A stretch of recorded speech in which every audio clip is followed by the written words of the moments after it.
നമസ്കാരം. എന്താണ് സംസ്ഥാന ദുരന്ത നിവാരണ ഫണ്ട് എന്നും അതിൽ നിന്ന് എത്ര സംസ്ഥാനത്തിന് ചെലവഴിക്കാം എന്നും അറിയാത്തവരായിരിക്കുമോ ഹൈക്കോടതിയിൽ റവന്യൂ വകുപ്പിന്റെ പ്ലീഡർമാർ? ഹൈക്കോടതി ഡിവിഷൻ ബെഞ്ച് കേസെടുത്തപ്പോൾ കേന്ദ്രം ഉണ്ടാക്കി പ്രസിദ്ധീകരിച്ചിരിക്കുന്ന മാനദണ്ഡത്തിന്റെ ആദ്യ വരി തന്നെ വായിച്ചിരുന്നെങ്കിൽ ഈ വിമർശനം കേൾക്കേണ്ടി വരുമായിരുന്നു. അല്പം നീളം കൂടിയ വരിയാണ്, എങ്കിലും അത് മുഴുവൻ വായിക്കാതെ ഇക്കഥ പറയാൻ കഴിയില്ല. ഒറ്റ വരിയിൽ സംസ്ഥാനങ്ങളുടെ വരി ഉടയ്ക്കുന്നത് എങ്ങനെ എന്നാണ് ആഭ്യന്തര മന്ത്രാലയം ഇതിലൂടെ തെളിയിക്കുന്നത്. A state government may use up to 10% of the funds available under the SDRF for providing immediate relief to the victims of natural disasters that they consider to be disasters within the local context in the state and which are not included in the notified list of disasters of the Ministry of Home Affairs, subject to the condition that the state government has listed the state-specific natural disasters and notified clear and transparent norms and guidelines for such disasters with the approval of the state authority. Wayanad ദുരന്തം ദേശീയ ദുരന്തമായി ഇതുവരെ പ്രഖ്യാപിച്ചിട്ടില്ല. അതുകൊണ്ട് അത് സംസ്ഥാന ദുരന്തമാണ്. സംസ്ഥാന ദുരന്തത്തിന് ചെലവഴിക്കാൻ കഴിയുന്നത് ഫണ്ടിൽ എത്ര തുകയുണ്ടോ അതിന്റെ 10% മാത്രമാണ്. 677 കോടി രൂപയുള്ളതിൽ 67.7 കോടി രൂപ മാത്രമാണ് സംസ്ഥാനത്തിന് സ്വന്തം നിലയ്ക്ക് ചെലവഴിക്കാൻ കഴിയുക. ബാക്കി തുക ചെലവഴിക്കണമെങ്കിൽ കേന്ദ്രം അനുമതി നൽകണം. സംസ്ഥാനത്തിന്റെ ഡൽഹിയിലെ പ്രതിനിധി KV തോമസ് കഴിഞ്ഞ ദിവസം ചെന്ന് കണ്ടപ്പോഴും എല്ലാം ശരിയാക്കാം എന്ന് ധനമന്ത്രി നിർമ്മല സീതാരാമൻ പറഞ്ഞതല്ലാതെ ഒന്നും ശരിയായിട്ടില്ല. വയനാട് ദുരന്തം കഴിഞ്ഞിട്ട് 120 ദിവസം പിന്നിട്ടു. കൊതിക്കെറിവ് പറയുകയാണ് എന്ന് കരുതരുത്. ഫെങ്കൽ ചുഴലിക്കാറ്റ് വീശിയടിച്ച് 4-ാം ദിവസം തമിഴ്നാടിന് കേന്ദ്ര സർക്കാർ 944 കോടി 80 ലക്ഷം രൂപ അനുവദിച്ചു. ദുരന്ത നിവാരണ ഫണ്ടിലെ 2 ഗഡുവും ഒന്നിച്ചു നൽകി പൂർണ്ണമായും ചെലവഴിക്കാൻ അനുമതി നൽകുകയായിരുന്നു. അങ്ങനെ ഒന്നിച്ചു നൽകാൻ കാരണം ഈ സാമ്പത്തിക വർഷം ആദ്യം തമിഴ്നാട്ടിൽ മഴ ദുരന്തം ഉണ്ടായപ്പോൾ 244 കോടി ദേശീയ ദുരന്ത നിവാരണ ഫണ്ടിൽ നിന്ന് കേന്ദ്രം വേറെ അനുവദിച്ചിരുന്നു എന്നതാണ്. ഇതുകൂടാതെ 83 കോടി 98 ലക്ഷം രൂപ അഗ്നിരക്ഷാസേനയുടെ നവീകരണത്തിനും അനുവദിച്ചു.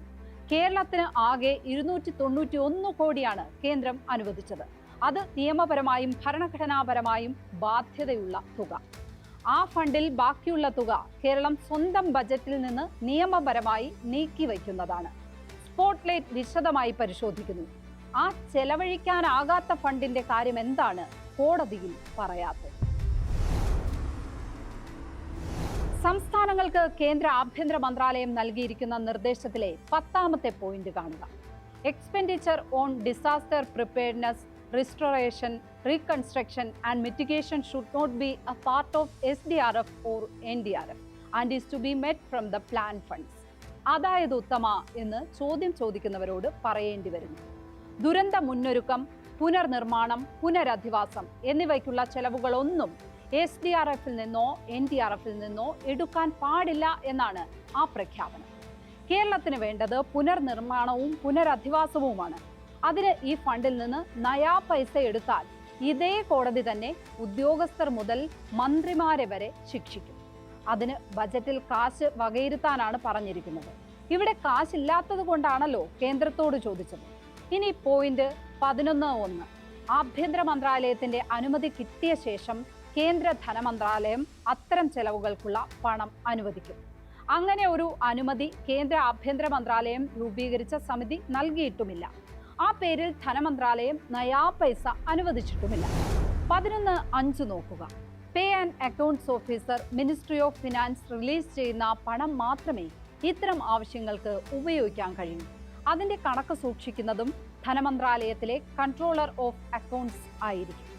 കേന്ദ്രം ഇങ്ങനെ ഒരു കാശ് റിലീസ് ചെയ്തിട്ടില്ല എന്ന് ആരെങ്കിലും പോട്ടിട്ട് അവിടെ പോയി പറഞ്ഞു കൊടുത്താൽ തീരേണ്ടതായിരുന്നു ആ വിഷയം.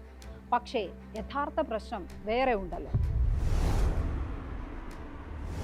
NDRFൽ മുൻ വർഷങ്ങളിൽ ചെലവഴിക്കാത്ത തുകയും ചേർത്ത് 677 കോടി ഉണ്ടെന്നാണ് കേന്ദ്ര സർക്കാർ കോടതിയിൽ പറഞ്ഞത്. എന്നാൽ ഫണ്ടിൽ മുൻ വർഷങ്ങളിൽ ചെലവഴിക്കാതെ ശേഷിക്കുന്ന തുകയെടുക്കാൻ കേന്ദ്ര മന്ത്രിസഭ അനുമതി നൽകണം എന്നാണ് 13.1 ചട്ടം പറയുന്നത്. ഇനി ആ ഫണ്ടിൽ നിന്ന് സംസ്ഥാനത്തിന് സ്വന്തം നിലയ്ക്ക് ചെലവാക്കാവുന്ന തുകയ്ക്കു പോലുമുണ്ട് കർശന നിയന്ത്രണങ്ങൾ. 1. SDRF-ൽ നിന്ന് ദുരന്തത്തിൽപ്പെട്ടവർക്ക് വീട്ടുവാടക നൽകാൻ അനുവാദമില്ല. നിലവിൽ 722 കുടുംബങ്ങൾക്കാണ് മാസം 6000 രൂപ വീതം വീട്ടുവാടക നൽകുന്നത്. സർക്കാർ ക്വാർട്ടേഴ്സുകളിലും ഗസ്റ്റ് ഹൗസുകളിലും താമസം നൽകിയതിനു പുറമെയാണിത്. 6 മാസത്തിൽ കൂടുതൽ വീട്ടുവാടക നൽകാൻ കേന്ദ്രം സഹായം അനുവദിച്ചാൽ തന്നെ ലഭിക്കുകയുമില്ല. 4 മാസം കഴിഞ്ഞിട്ടും പുനരധിവാസത്തിന് കേരളം നൽകിയ 2219 കോടിയുടെ സഹായ അഭ്യർത്ഥനയിൽ ഒരു അനക്കവും ഉണ്ടായിട്ടുമില്ല എന്ന് ഇടയ്ക്കൊക്കെ ഓർക്കണം. ഇനി മറ്റൊന്ന് നോക്കുക. SDRF-ൽ ഉണ്ട് എന്ന് പറയുന്ന 677 കോടി രൂപയിൽ നിന്ന് എടുക്കാൻ അനുവാദം കിട്ടിയാലും ഒരു വീട് പണിയാൻ അനുവദിക്കുന്നത് 1,30,000 രൂപ മാത്രമാണ്. ചെറിയ വീട് പണിയണമെങ്കിൽ പോലും 10 ലക്ഷം രൂപ ചെലവ് വരും. പലരും 30 മുതൽ 50 ലക്ഷം രൂപ വരെ ചെലവഴിച്ച് നിർമ്മിച്ച വീടുകളിലാണ് താമസിച്ചിരുന്നത്. ഉത്തരേന്ത്യയിലെ സാഹചര്യം നോക്കി തീരുമാനിക്കുന്ന നഷ്ടപരിഹാരമാണ് നിർഭാഗ്യവശാൽ കേരളത്തിനും ബാധകം. എടുക്കാൻ അനുവദിച്ചാൽ തന്നെ സംസ്ഥാന ദുരന്ത നിവാരണ ഫണ്ടിൽ നിന്ന് 1 കിലോമീറ്റർ റോഡിന് അനുവദിക്കാൻ കഴിയുന്നത് 75,000 രൂപ മാത്രമാണ്. കേരളത്തിൽ 1 കിലോമീറ്റർ ദേശീയപാത നിർമ്മിക്കാൻ 100 കോടി രൂപയാണ് ചെലവ് എന്ന് കേന്ദ്രമന്ത്രി നിതിൻ ഗഡ്കരി പാർലമെന്റിനെ അറിയിച്ചത് ഒരുപാട് കാലം മുമ്പല്ല. ദേശീയപാതയ്ക്ക് 100 കോടി ചെലവാകുമ്പോൾ പഞ്ചായത്ത് പാതയ്ക്ക് അതിൻ്റെ 100-1 1 കോടിയെങ്കിലും അനുവദിക്കേണ്ടേ? അതുപോട്ടെ, ആ 1 കോടിയുടെ 100-1 1 ലക്ഷമെങ്കിലും വേണ്ടേ? അതുമില്ല. അനുവദിക്കാനാകുന്നത് 3/4 ലക്ഷം. ഇത്ര പരിഹാസ്യമായ ഈ വ്യവസ്ഥകൾ കോടതിക്ക് മുന്നിൽ നിന്ന് ഒന്ന് വായിക്കുകയെങ്കിലും ചെയ്തിരുന്നെങ്കിൽ മാനം പോകുന്ന പ്രശ്നം ഉണ്ടാകുമായിരുന്നോ? പിന്നെ 1-ാം പേജിൽ തന്നെ കണക്കില്ല, കണക്കിന് കിട്ടി എന്നൊക്കെ തലക്കെട്ടിടുന്ന പത്രങ്ങളിൽ ഇരിക്കുന്നവരെങ്കിലും എന്താണ് ഈ വ്യവസ്ഥ എന്ന് വായിക്കേണ്ടതായിരുന്നു.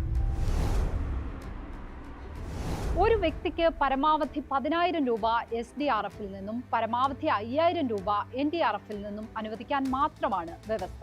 298 പേർ മരിച്ച, ഇനിയും സ്ഥിരീകരിക്കാത്ത മരണങ്ങൾ ഉള്ള വയനാട്ടിൽ ഈ 15,000 രൂപയുമായി ചെല്ലുന്ന തഹസീൽദാറെ നാട്ടുകാർ എന്ത് ചെയ്യും എന്ന് ഊഹിക്കുകയെങ്കിലും ചെയ്യേണ്ടതാണ് ഈ ചട്ടങ്ങൾ ഉണ്ടാക്കിയവർ. ഒന്നുകിൽ ദേശീയ ദുരന്തമായി പ്രഖ്യാപിക്കുക. അപ്പോൾ പുനരധിവാസം പൂർണ്ണമായും കേന്ദ്ര ഉത്തരവാദിത്തമാണ്. അല്ലെങ്കിൽ കേന്ദ്രം പ്രത്യേക പാക്കേജ് അനുവദിക്കുക. കേരളം ആവശ്യപ്പെട്ടത് 2219 കോടി രൂപയുടെ പാക്കേജ് മാത്രമാണ്. ആ തുക എത്ര അനായാസം അനുവദിക്കാവുന്നതാണ് എന്നറിയാൻ ഒരു കണക്കുകൂടി കാണിക്കാം. കർണാടകത്തിന് ദുരന്ത നിവാരണ ഫണ്ടിലെ കേന്ദ്രവിഹിതമായ 366 കോടി രൂപയ്ക്ക് പുറമെ ഇത്തവണ അനുവദിച്ചത് 3,454 കോടി 22 ലക്ഷം രൂപയാണ്. കർണാടകത്തിൽ ഉണ്ടായതിന്റെ 10 മടങ്ങ് ആഘാതമുള്ള മഴയാണ് കേരളത്തിൽ സംഭവിച്ചത്. എന്നാൽ ലോക്സഭാ തെരഞ്ഞെടുപ്പിന് മുമ്പ് കർണാടകത്തിന് അധികമായി 3,454 കോടി രൂപ അനുവദിച്ചു. ഇതിനു പുറമെ അഗ്നിരക്ഷാസേന നവീകരിക്കാൻ 74 കോടി 22 ലക്ഷം രൂപയും. കേരളത്തിനുമുണ്ട് ഫയർഫോഴ്സും ഫയർ ടെൻഡറുകളും എന്ന് മാത്രം പറഞ്ഞ് ഇന്നത്തെ സ്പോട്ട്ലൈറ്റ് പൂർണ്ണമാകുന്നു. നാളെ മറ്റൊരു വിഷയവുമായി. നമസ്കാരം.